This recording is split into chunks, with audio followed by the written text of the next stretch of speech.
I think one of the biggest rewards of being a first generation college student was that I could cut a path for myself. In my case, I also grew up pretty poor, and I recognized when I was in high school that going to college was a chance to help get me out of poverty. And I also love to learn, but I mean, the real motivator was changing my life, and I was able to do that. And I'm really proud of that. And I think my family's proud of me for that, and that's important to me too. Sometimes they tell me, sometimes they don't, but I know that they care.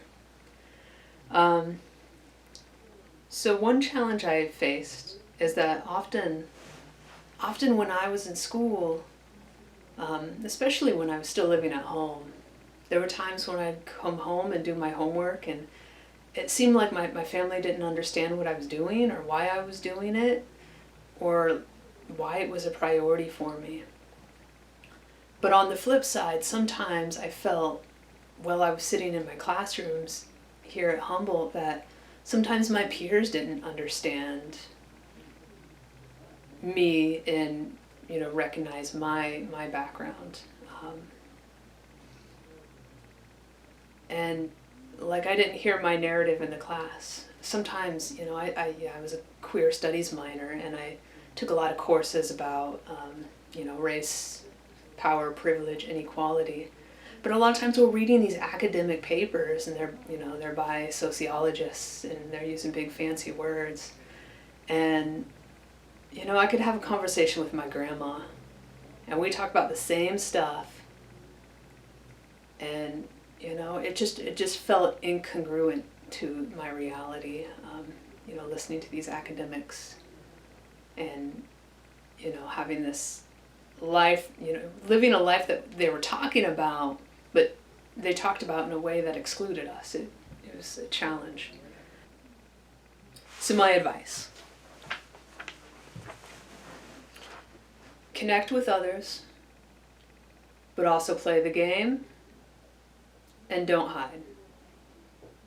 So by connect with others, I mean find those other students who have something in common with you. Not every student's going to have the same exact story. Nobody's going to have the same story as you.